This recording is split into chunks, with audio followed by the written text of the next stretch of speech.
이제는 형주로. 조조가 회군의 뜻을 말하자 좌우가 혹은 말리고 혹은 권했다. 그래서 한참 그 일을 의논 중인데 문득 허도에 있는 순욱으로부터 글이 왔다. 유비는 그동안 연암의 털을 잡고 유벽, 공도의 무리와 함께 수만의 군사를 길렀습니다. 그러던 중 승상께서 군사를 이끌고 화북으로 가셨다는 말을 듣자 유벽에게 연암을 맡긴 뒤 스스로 군사를 이끌고 나섰습니다. 허도가 빈틈을 노려 손에 넣으려 합니다. 지금 이곳에 있는 군사와 저희의 힘만으로는 막아내기 어려우니 승상께서는 급히 군사를 돌리시어 이리로 돌아오도록 하십시오. 오직 승상께서 친히 나서야만 유비를 막아낼 수 있을 것입니다. 그를 본 조조는 놀랐다. 전부터 불안하게 여겨오던 일이 드디어 터진 것이었다. 유비가 움직이기 시작했다면 내가 가는 수밖에 없다. 그렇게 마음을 정한 조조는 조홍에게 군사 약간을 주어 하상에 머물며 조조의 대군이 그대로 있는 것처럼 허장성세를 하게 한 뒤 자신은 대군을 이끌고 연암 쪽으로 달려갔다. 허도를 노리고 그곳으로부터 올라오는 유비의 군사를 도중에서 막기 위함이었다. 이때 유비는 순욱이 조조에게 알린 대로 관장 두 아우와 조운을 장수로 삼아 한창 허도를 향해 진병 중이었다. 군사가 겨우 양산 부근에 이르렀을 때 뜻밖에도 조조의 대군이 몰려온다는 전갈이 들어왔다. 끝까지 조조 모르게 허도를 칠 수 있으리라고 믿지는 않았지만 유비는 그토록 신속한 조조의 회군에는 적지 않이 놀랐다. 얼른 양산 아래에 진체를 내리게 하며 관우 장비에게 일렀다. 군사를 세 갈래로 나누어 운장은 그 한 갈래를 이끌고 동남쪽에다 진을 치고 익덕은 서남쪽을 맡으라. 나는 조자룡과 함께 정남에 진을 치고 조절을 맞으리라. 이에 관우와 장비는 시킨 대로 각기 한 갈래의 군사를 이끌고 유비 곁을 떠났다. 조조의 군사들은 유비가 진체를 다 꾸몄을 무렵하여 그곳에 이르렀다. 유비는 먼 길을 달려온 그들에게 쉴 틈을 주지 않을 양으로 급히 북을 울리고 함성을 지르게 하며 군사들과 함께 진체를 나섰다. 조조도 얼른 진세를 버리게 하는 한편 큰 소리로 유비를 불러냈다. 이제 와서 유비를 달래려 드는 것이라기보다는 그동안이라도 자신의 군사들에게 숨 돌릴 틈을 주려 함이었다. 조조의 부르는 소리에 유비가 문기 아래로 말을 몰고 나왔다. 조조가 채찍을 들어 유비를 가리키며 꾸짖었다. 지난날 나는 너를 귀한 손으로 높게 대우했거늘 너는 어찌하여 의를 저버리고 은혜를 잊었느냐?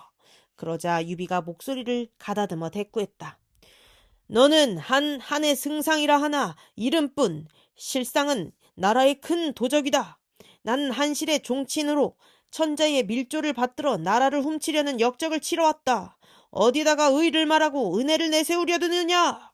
그리고 말 위에서 지난날 천자가 의대 속에 감추어 동생에게 내렸던 밀조를 꺼내 일뜻 낭랑이 외워갔다. 조조는 유비가 또 그 밀조를 외워대자 몹시 노했다. 시간을 벌어 어찌해보겠다는 생각은 까맣게 잊은 채 급하게 허저를 불렀다. 너는 어서 나가 저 귀 큰 놈의 목을 가져오너라.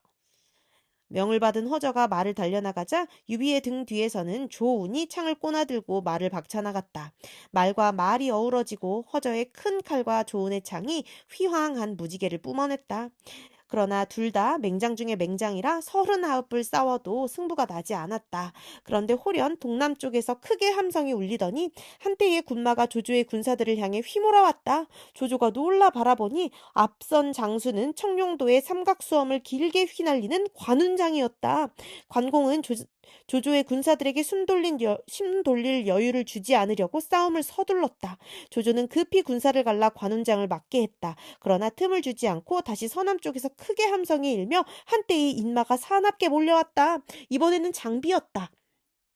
두 아우가 좌우에서 조조의 군사를 짓밟아가는 걸 보자 유비도 자신의 본진을 들어 조조를 쳤다.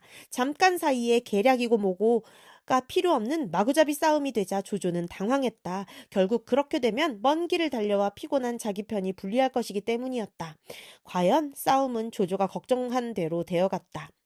원소와의 오랜 싸움에 지친 데다 먼 길을 달려와 피로한 조조의 군사들은 끝내 유비군의 총공격을 당해내지 못하고 뭉그러지기 시작했다. 얼결에 당한 대패였다. 유비는 첫 싸움에서 크게 이긴 뒤 일단 진체로 돌아갔다. 조조도 간신히 장졸들을 수습해 진체를 유지했다. 한판 싸움에는 졌으나 전군이 뿌리채 뽑힐 정도는 아니었다. 다음 날이었다. 전날 싸움의 재미를 본 유비는 조운을 내보내 또 싸움을 도두었다. 그러나 어떤 명을 받았는지 조조의 군사들은 꼼짝도 않고 진채만 굳게 지킬 뿐이었다. 그 다음 날도 조우는 연신 군사를 이끌고 조조군의 진체 앞으로 나가 싸움을 도두었으나 결과는 마찬가지였다. 조조군은 보름이나 되도록 진체 안에서 나오지 않았다. 유비는 다시 장비를 시켜 싸움을 걸어보았다. 장비가 갖은 욕설을 다 퍼붓고 모욕을 주었으나 조조의 군사들은 여전히 굳게 지킬 뿐 움직이지 않았다. 그제서야 유비는 더럭 의심이 났다. 군사를 쉬게 하기 위함이라기엔 너무 오랜 기간이었다. 하지만 그때까지도 조조가 허장성세로 자신의 대군을 그곳에 묶어놓고 다른 짓을 하고 있으리라고는 생각하지 않았다. 그런 유비의 뒤통수를 치듯 날아든 게 공도로부터 날아든 급보였다. 유비군의 군량을 나르고 있던 공도가 조조군의 공격으로 포위되어 있다는 것이었다. 조조는 유비의 세력이 생각보다 강한 걸 알자 이번에도 군량을 노려 어떤 계기를 만들어 보려는 것 같았다. 익덕은 어서 가서 공도를 구하라. 유비가 급히 장비를 불러 그렇게 명을 내리는데 다시 급한 전갈이 날아들었다. 하후돈이 우리 등 뒤를 돌아 지름길로 연암을 향해 달려가고 있다 합니다. 유비는 더욱 놀랐다. 만약 연암을 잃는다면 우리는 앞뒤로 적을 받아 돌아갈 곳조차 없어지고 만다. 그렇게 탄식하고 다시 관우를 불러 연암을 구하게 했다. 하지만 일은 거기서 끝나지 않았다. 하루도 되기 전에 또 놀라운 소식이 잇따라 날아들었다. 하후도는 이미 연암을 깨뜨렸고 유벽은 성을 버리고 달아났다고 합니다. 또 유벽을 구하러 갔던 관운장은 조조의 군사들에게 포위당해 크게 어려움을 겪고 있습니다. 공도를 구하러 간 장비도 포위되어 구원을 청하고 있습니다. 유비는 놀라 어찌할 줄을 몰랐다. 어려움에 빠진 두 아우를 급히 구하러 가고자 해도 조조의 군사들이 등 뒤를 칠까봐 쉽게 움직일 수 없었다. 이때 다시 허저가 와 싸움을 도둔다는 말이 들려왔다. 그러나 이번에는 오히려 유비가 나갈 수가 없었다. 막연하게 기다리는 보름 동안에 그렇게 처지가 바뀌어 버린 것이었다. 실로 눈부신 조조의 용병이었다. 조조의 계략에 걸려드는 것이 두려워 진체 안에서 웅크리고 있던 유비는 날이 접은 뒤에야 가만히 군사를 움직였다. 군사들을 배불리 먹인 뒤 보군을 앞세우고 마군을 뒤따르게 했다. 그리고 진체는 그대로 세워두어 약간의 군사들로 하여금 계속하여 북을 울리게 함으로써 대군이 머무르고 있는 것처럼 꾸몄다. 하지만 실은 그게 조조의 계략에 떨어지는 길이었다. 몇 리 가지 않아 야트막한 토산을 지날 때였다. 갑자기 횃불이 환하게 비치며 산 꼭대기에서 큰 고함 소리가 들렸다. 유비는 달아나지 말라. 승상께서 여기서 기다리신 지 오래다. 그렇게 몰리고 보니 유비에게 싸우고 싶은 마음이 있을 리 없었다. 적을 헤아려 보지도 않고 허둥지둥 도망칠 길을 찾기에 바빴다. 조운이 곁에 있다 유비를 안심시켰다. 주공께서는 너무 걱정하지 마십시오. 저만 따라오면 별일 없을 것입니다. 그리고 창을 휘두르며 말을 박자 한 줄기 길을 열었다. 유비도 그제서야 힘을 내어 쌍고검을 빼들고 조운의 뒤를 따랐다. 조운과 유비가 한편으로는 싸우며 한편으로는 힘들여 길을 앗고 있는데 허저가 뒤쫓아왔다. 조운은 허저를 맞아 힘을 다해 싸웠다. 그때 다시 우금과 이전이 허저를 도우러 달려왔다. 그렇게 되면 조운이 비록 죽거나 사로잡히지는 않는다 해도 유비를 보호해 줄 여유까지는 없을 게 뻔했다. 유비는 형세가 몹시 위태로운 걸 보자 황망하고 낙담하여 그저 달아날 뿐이었다. 얼마를 달리다 보니 차차 함성이 멀어졌다. 유비는 무턱대고 깊은 산과 외진 길만 골라 홀로 말을 달렸다. 그럭저럭 날이 밝을 무렵이었다. 돌연 한쪽 산 허리에서 한때의 군마가 달려나왔다. 유비는 조조의 군사들이 거기까지 따라온 줄 알고 놀라 바라보았다. 뜻밖에도 유벽이었다.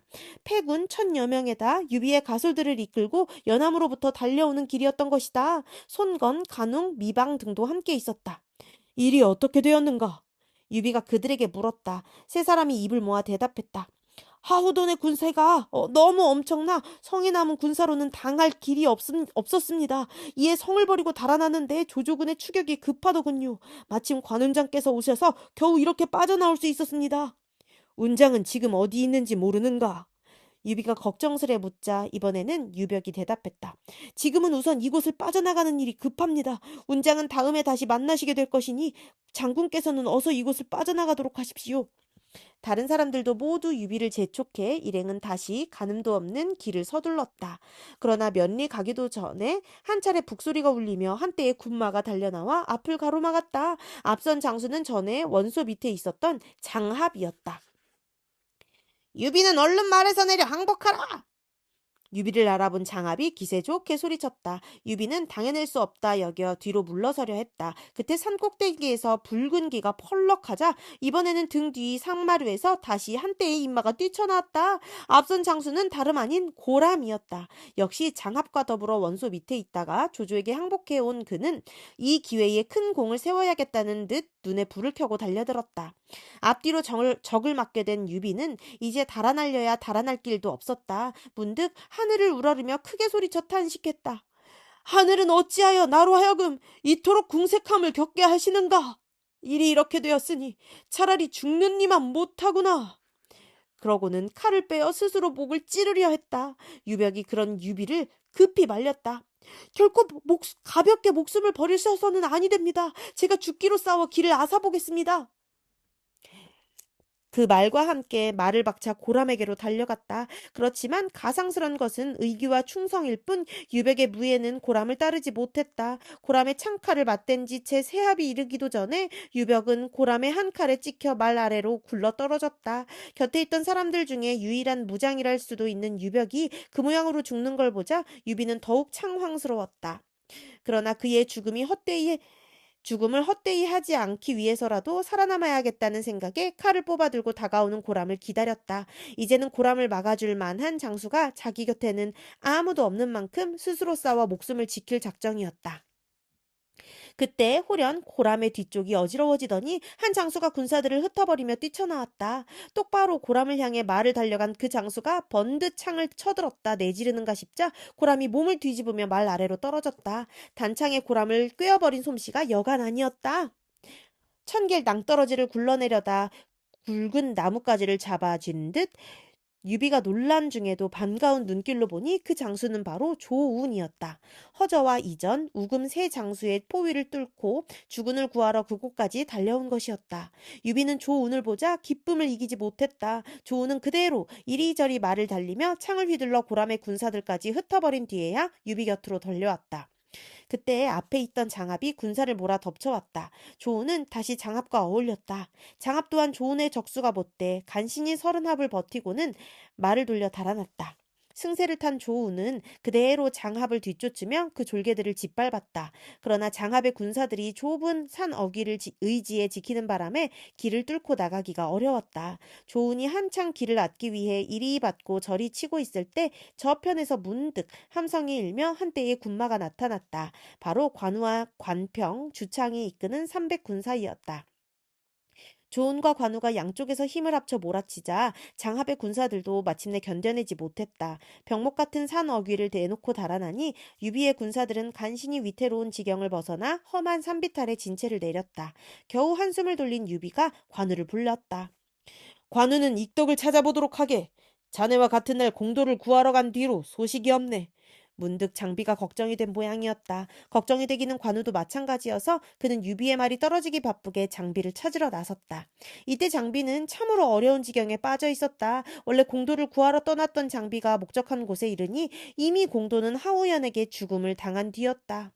화가 꼭뒤까지 치솟은 장비는 하우연을 들이쳐 내쫓고도 속이 안 풀려 계속 뒤쫓다가 오히려 악진이 이끄는 군사들에게 포위를 당하고 말았다. 관우가 장비의 소식을 들은 것은 바로 그 포위를 간신히 뚫고 나온 장비의 졸개들에게서였다.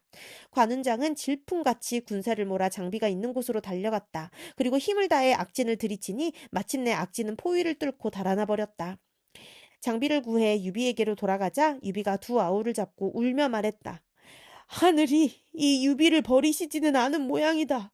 너희 둘이 모두 성하니 내 무슨 걱정이 있으랴. 이때 다시 군사 하나가 달려와 급한 목소리로 알렸다. 조조의 대군이 뒤쫓아오고 있습니다. 이에 놀란 유비는 손건으로 하여금 늙은이와 아이들을 보호해 먼저 떠나게 했다. 그리고 자신은 관장 두 아우와 조운을 데리고 뒤에 처져 한편으로 싸우며 한편 달아나는 방법으로 조조의 추격을 면했다. 조조는 유비가 멀리 달아나 버린 걸 알자 군사를 거두었다. 하지만 이번에는 어떻게든 유비를 사로잡아 뒷날의 걱정거리를 없애려 했는데도 끝내 놓쳐버린 게 분했다. 이에 조조는 사방으로 군사를 풀어 유비의 자취를 쫓게 했다. 이때 유비는 비록 조조의 손아귀에서는 벗어났으나 남은 군사는 겨우 1,000명도 되지 못했다. 그 몇 달 유벽 공도의 무리와 더불어 애써 길러놓은 수만의 군사가 조조와의 한 싸움에 산산조각이 나버린 셈이었다. 그러나 그것을 아까워할 틈도 없이 달아나는데 문득 앞에 큰 강이 하나 가로막았다. 부근에 사는 주민을 불러 물어보니 한강이라는 대답이었다. 유비는 거기서 잠시 군사를 쉬게 하기로 하고 진체를 내렸다. 조조가 쫓아오기에는 너무 멀다는 판단에서였다. 이때 이미 유비의 이름은 궁벽한 그곳까지도 알려져 있었다. 주민들은 말로만 듣던 유황숙이 이른 걸 알고 양고기와 술을 바쳐 위로했다. 유비는 그 고기와 술로 물가 모래벌 위에 술자리를 벌이고 장수들과 함께 마셨다. 술이 몇 순배 돌자 유비가 문득 어두운 얼굴로 탄식했다. 자네들은 모두 한나라의 임금을 도울 만한 재주를 가졌으되 불행히도 이 유비는 그 도움을 받을 만한 사람이 못 되네. 오히려 궁색한 내 운수가 자네들에게까지 미쳐 이제는 송곳 하나 꽂을 땅이 없으니 참으로 자네들을 그르칠까 두려울 뿐이네. 그런데 자네들은 어찌하여 나를 버리고 밝은 주인을 찾아가 공명을 취하지 않는가? 때가 때인지라 그 소리를 들은 사람들은 모두 소매로 얼굴을 가리며 울었다. 생각하면 유비를 따른 이래로 고달프기만 했던 신세도 한탄스러웠지만 그 못지않게 자신들의 진심을 몰라주는 유비가 야속스럽기도 했다. 그때 관우가 일어나 항변하듯 유비에게 말했다. 형, 형님의 말씀은 옳지 못합니다. 지난날 고조께서 황후와 천하를 다툴 때에 여러 번 그에게 졌으나 구리산 싸움에서 한 번 이기심으로써 400년 기업을 열 수 있었습니다. 이기고 지는 것은 병가에게 매양 있는 일이거늘 형님께서 형님께서는 어찌 스스로 크신 뜻을 낮추고 계십니까? 실로 헝거얼찬 관우의 말이었다. 그 말의 좌중은 처연한 가운데도 생기를 되찾았다. 손건이 관우의 말을 받듯 한 의견을 내놓았다. 일의 성패란 다 때가 있는 법입니다. 반드시 상심하실 까닭은 없습니다. 마침 형주가 여기서 멀지 않으니 그리로 가보는 게 어떻겠습니까? 유경승은 그곳에 앉아 9주의 세력을 펴고 있는데 군사는 강하고 양식은 넉넉합니다. 거기다가 또 그는 주공과 마찬가지로 한실의 종친이 되는 바 어찌 이럴 때 가서 의지해보지 않으십니까? 하지만 유비로서는 선뜻 마음이 내키지 않았다. 본심이야 어떠했건 자신이 처음에는 공손찬의 부장으로 알려졌다가 다시 여포에게로 옮겨가고 또 조조 아래 있다가 원소에게로 옮겼다는 게 다른 사람 눈에 좋지 않게 여겨질 뻔했다.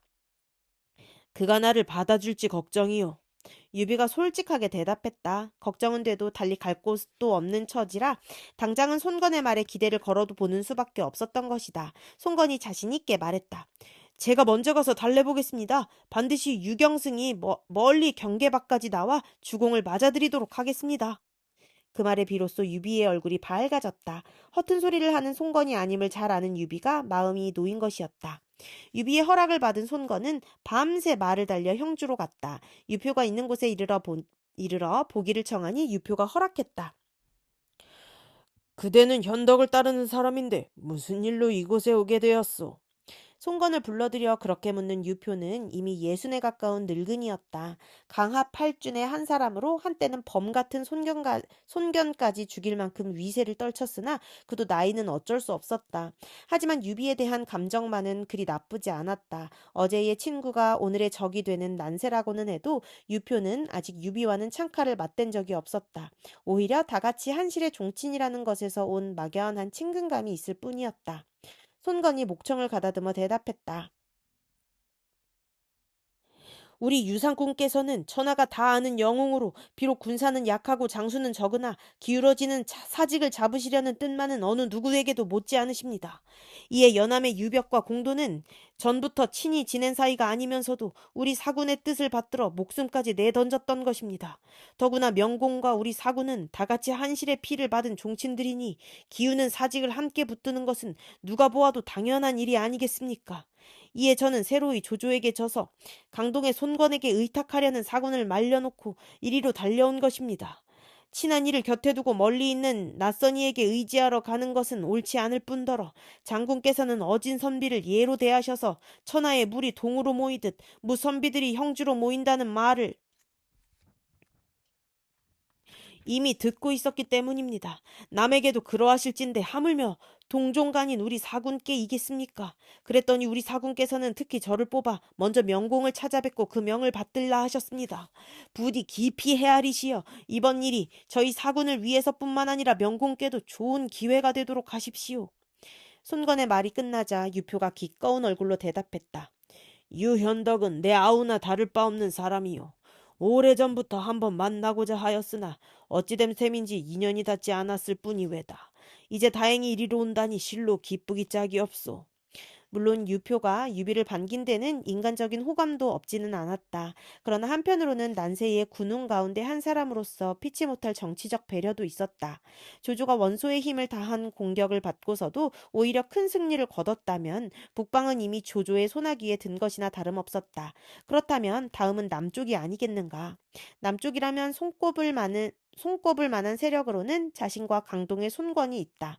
그러나 조조가 먼저 칼끝을 들이댈 곳은 일의 이치로 보나 지리로 보나 틀림없이 형주일 것이다. 이때 유비 같은 인물을 받아두면 적지 않이 도움이 된다. 비록 세력은 크지 않으나 그래도 지금 천하에서 감히 조조에게 맞서고 있는 그가 아닌가. 그게 유표의 생각이었다. 그때 유표의 장수인 채모가 유비를 헐뜯어 말했다. 아니 됩니다. 유비는 먼저 여포를 따르다가 다시 조조를 섬기고 또 요즘에 와서는 원소에게 의지했습니다. 그러나 그 어느 사람도 끝까지 섬기지 않았으니 그 믿지 못할 사람됨을 넉넉히 알만합니다. 만약 이제 명공께서 그를 받아들이신다면 조조는 반드시 큰 군사를 이리 보낼 것이니 형주는 곧 원치 않는 싸움에 말려들고 말 것입니다. 이는 명공뿐만 아니라 형주의 백성들을 위해서도 좋은 일이 못 됩니다. 먼저 송건을 목배 조조에게 바치도록 하십시오. 그리하면 조조는 주공을 두터이 대접할 것이며 아울러 형주의 백성들도 죄 없이 도륙됨을 면할 것입니다.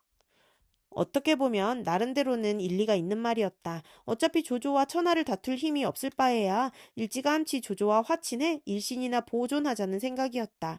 순건이 정색을 하고 꾸짖듯 채모의 말을 받았다. 이 손건은 죽음을 두려워하지 않소. 그러나 지난 일을 들먹여 우리 사군을 헐뜯으니 할 말은 해야겠소이다. 우리 유 사군께서는 충심으로 나라를 위하시는 분이니 조조나 원소 여포 따위와는 비할 인물이 아니외다. 전에 잠시 그들을 따른 것은 어쩔 수 없는 일이었을 뿐 그들이 불충함을 알고는 이내 떠났던 것이오. 더구나 이제 우리 사군께서는 형주의 유장군께서 한조의 후예로 동종이 됨을 믿고 천리를 달려 의지하러 온 것이오. 그런데 그대는 어찌하여 근거도 없이 헐뜯는 말로 어진이를 이토록 시기하시오. 그러자 채모의 말에 잠깐 섬뜩했던 유표가 이내 원래의 생각으로 돌아가 도리어 채모를 꾸짖었다. 이미 내 뜻은 정해졌으니 여러 소리 말라. 너는 나를 어찌 보고 그리 함부리 떠드느냐. 이에 채모는 부끄러움과 아울러 한을 품은 채 그 자리를 물러났다. 그대는 먼저 가서 유현덕에게 내 뜻을 전하시오. 나도 채비가 되는 대로 그를 마중하러 가겠소. 유표는 다시 그렇게 이르며 송건을 보내고 자신도 몸소 성박 30리까지 나와 유비를 맞았다. 간혹 유비를 좋지 않게 보는 사람들 중에는 그가 끊임없이 친구와 적을 바꾸는 걸 들어 그 교활이나 반복 무쌍함을 나무란다. 실제로도 그것이 꼭 주종 관계인지는 알 수 없으나 유비는 일생을 통해 적어도 대6번은 의지했던 사람을 배반에 가까운 형식으로 버리고 있다. 그러나 또 하나 확인할 수 있는 것은 그럼에도 불구하고 그는 누구에게나 반갑게 받아들여지고 있는 점이다. 여포가 겨우 주인을 2번 바꾸고 표리부동한 사람으로 가는 곳마다 배척되는 것으로 미루어 보면 유비의 오고감이 그와는 달랐으리라는 짐작은 가능하다. 다시 말해 조조나 원소, 여포 등과 맺었던 관계는 떠나도 배신을 따질 수 없을 만큼의 어떤 동맹 관계거나 아니면 유비가 떠나도 비난받을 쪽은 언제나 상대방이었다는 뜻이 아닐는지. 그리하여 새로 맞는 쪽을 보면 그의 과거에 대한 꺼림직한 감정보다는 오히려 그가 이끄는 집단의 유별난 결속력이 반가웠던 것이나 아니었는지. 성밖까지 나와 자신을 맞는 유표에게 유비는 더할 나위 없이 공손한 태도로 예를 올렸다. 유표는 더욱 마음이 흡족하여 역시 유비를 상빈으로 두텁게 대했다. 유비는 예가 끝난 뒤 다시 관우와 장비, 조운, 간홍 등을 불러 차례로 유표에게 절을 올리며 보게 했다. 몇 안 되는 유표는 범 같은 그들을 보자 자신까지 든든해지는 느낌이었다. 그날 유비와 나란히 성 안으로 들어온 유표는 그 일행 모두에게 집과 노비를 내어주고 성 안에서 함께 살게 했다.